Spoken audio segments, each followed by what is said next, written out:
was a little bit tricky. Okay, it says Leah's going on a road trip. She drove 100 miles in total on Friday evening, and then on Saturday, she'll drive at a constant speed of 70 miles an hour for the remaining 5 hours. Okay, so she left her house on Friday evening, drove a little bit, stopped, stayed somewhere, and now is going to do a 5-hour drive on Saturday. So look at my table. X is the number of hours spent driving on Saturday. Okay, was Saturday the only day she was driving though? Nope. No, she was also driving on Friday. Y is the total number of miles traveled for the trip. So after driving 0 hours on Saturday, we could say that means, she just woke up on Saturday. How many miles has she already logged on her trip? 100. Right? She drove that on Friday. So by the time she wakes up on Saturday and hasn't started driving, she's still already driven 100 miles. Okay? Now she starts driving on Saturday, 1 hour goes by. How many miles is she able to drive in that 1 hour based on the question? 70. Thank you, Taya. So I'm going to add 70 to that 100, giving me what? 170. Right? My next hour, I drive another 70. That gives me 240. Another 70. What does that give me? 3 what? 310. Another 70. 380. Another 70. 450. All right. So what's my M here going to be? 70. 70 what? Miles per hour. I heard it back there. Thank you. Miles per hour. What's my beginning value? 100 miles. So I can use those two numbers to write the equation. Y is equal to what? Perfect. Thank you, Xavier. 70x plus 100. All right.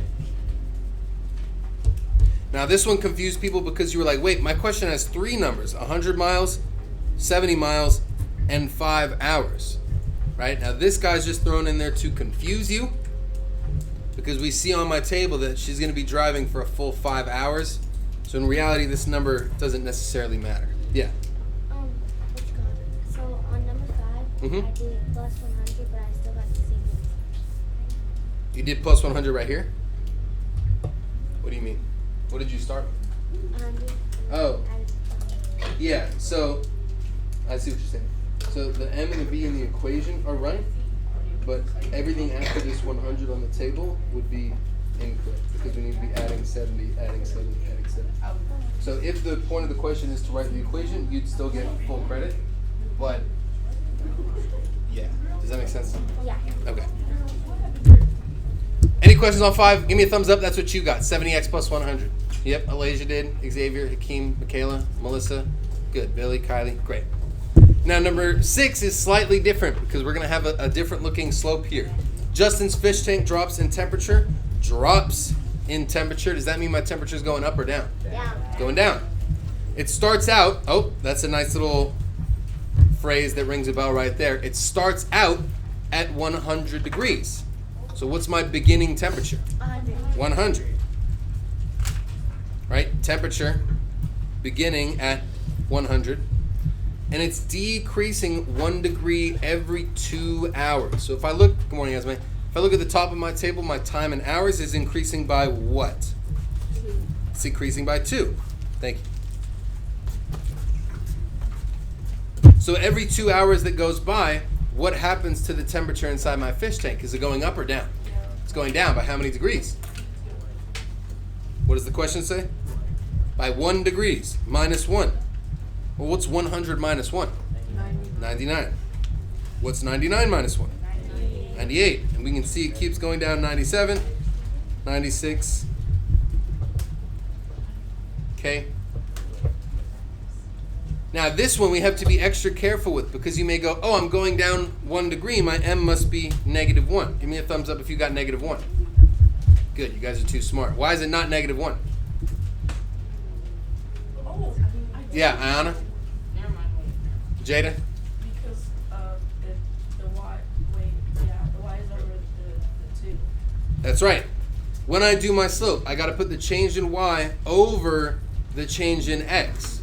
So it will be -1 over 2. What would my units be here then? minus half a degree per hour. Right? Because it's dropping 1 full degree every 2 hours. If I split that in half, that's dropping half a degree every hour. Right? So if I wanted to squeeze in an extra little box in here for 1 hour, what would my temperature be after that 1 hour? If I drop half a degree from 100. 99.5. That's right. Great job. Over here it'd be 98.5, 97.5 if we were to spread it out, but we don't have to do all that. So what's my equation? Y is equal to, what's going to be in front of my x? Negative 1 over 2. Throw an x on the end, adding 100. All right. Anybody get that right on their own, number 6? Yep. Can't be fooled. That's good. Yep, Johnny, great job. Hunter, Taya, Key, great. Awesome. Any other questions on here before we pass it up? Perfect. Alicia, question or no? Okay. Go ahead and pass those up. Get your notebooks out. We got a quick little one-piece notes today. Hooray. Yay. Say Dad passed two. it out. Yeah, your mom is going to come pass it out. Yeah, Johnny's going to collect your homework, so get those passed up if you're done. If you need an extra day, take an extra day. Do not turn it in if it's not completely done. Sure.